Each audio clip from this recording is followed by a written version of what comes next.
All right, let's get more reaction to all of what's happening, especially the arrests, the ANC and its members' alleged shenanigans. Political analyst and presenter of The Fix, Karima Brown, joins us now live via Skype. So, Karima, it really is going down. We're seeing so many senior officials in the dock.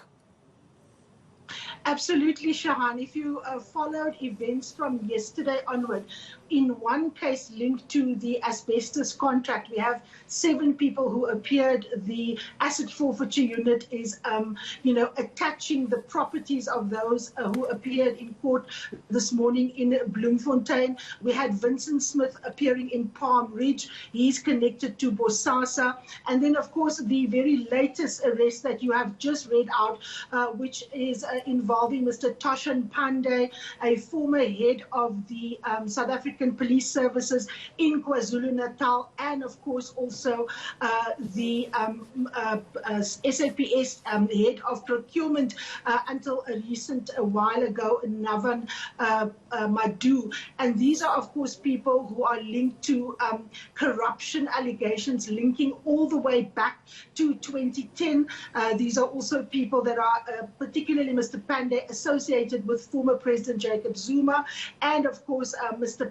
Madhu is implicated in an attempt to bribe the former KwaZulu-Natal head of the Hawks, General Johan Boysen. And then of course several business people also arrested, one of whom have appeared before the Zondo Commission of Inquiry. So the net is really being cast wider and wider. But the 2 politicians whom a lot of these people are linked to is of course Ace Magashule, the current Secretary General of the African National Congress, and the former President of the ANC and country, Mr. Jacob Zuma. Shahan. Yeah, so let's break this down a bit more, because we have had arrests previously, Karima. Question is, we're still dealing with corruption in 2020.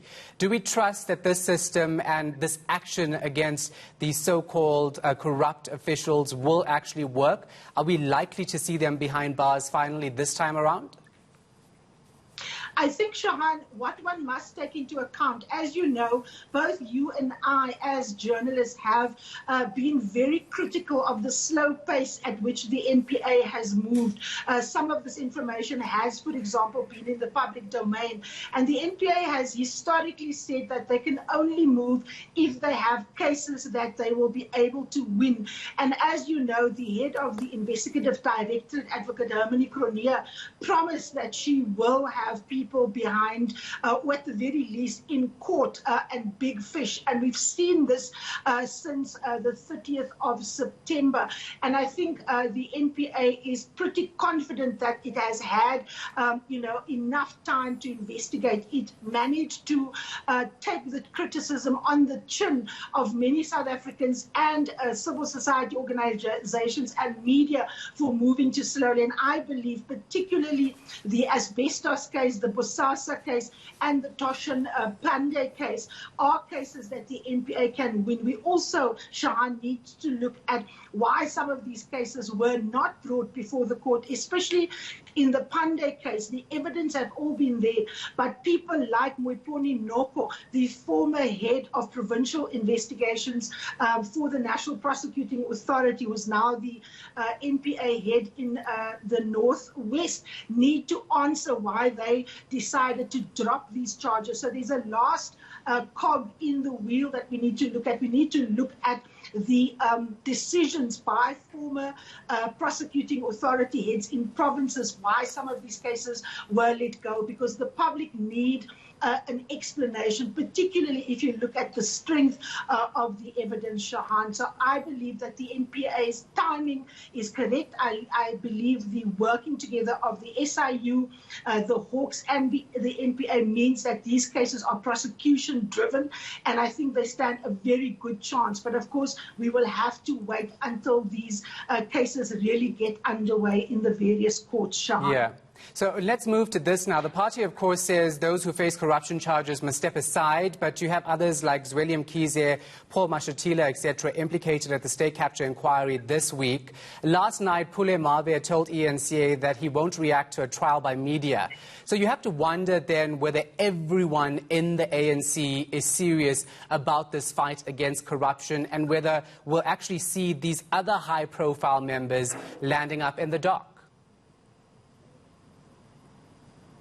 Absolutely, Shahan. I mean, there is no way that you cannot look at the divisions in the African National Congress and the extent to which that has impacted the organization's ability, one, to deal with corruption, and two, whether there will be even-handedness in terms of how these things are dealt with. Now, remember, former President Jacob Zuma likes playing the victim. His faction likes to argue that the institutions in the state, such as the criminal justice system, is being manipulated politically for, factional purposes. But I think the fact that the NPA has really taken their time, has incurred the criticism of people, one can really not say that this is what is happening, that these institutions are being manipulated. Remember, even in the Estina Dairy case, the NPA had taken the first case to court and they got egg on their faces because they weren't prepared.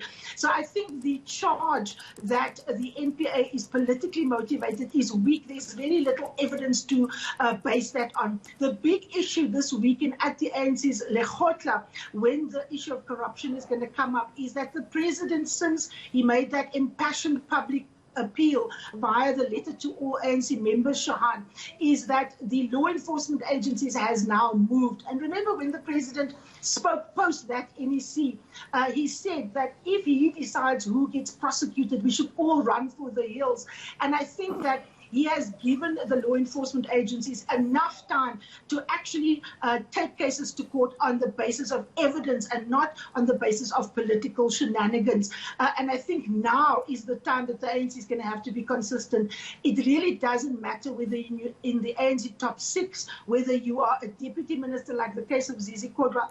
If you are implicated in serious cases involving corruption, you really do need to stand aside, Shahan. Yeah. So let's move to this topic. And people like former ANC MP Vincent Smith appearing in court on fraud and corruption charges, some argue these are just small fish, but many would say that's hogwash because every single person who appears in court on corruption charges is relevant. And Vincent Smith was in Parliament. He played an important role in the National Assembly.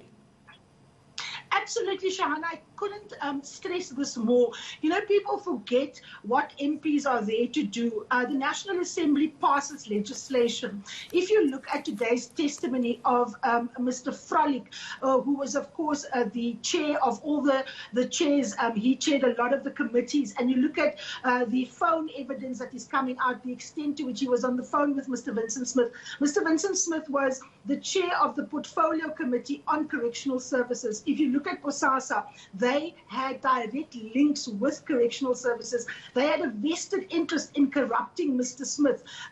Also, if you look at Mr. Smith's behavior during the very first big corruption scandal post-1994, which is the arms deal, then you can see the way in which he has behaved. And of course, business people historically try and influence politicians to make policy, to create legislation that will enable and further their own agendas. So I think that Mr. Smith's arrest and the fact that he had handed himself over is very critical, because what corrupt networks try to do is they don't try and just bribe officials. We saw in the state captured documents, the attempt here was to hollow out institutions, and this was an attempt to influence the way in which decisions are made by very senior MPs, whether they sit in committees. I mean, it reminds you of those American movies that talk about the power of lobbyists in things like oil and energy. And here you see Bosasa involved in getting billions of rands of contracts with correctional services.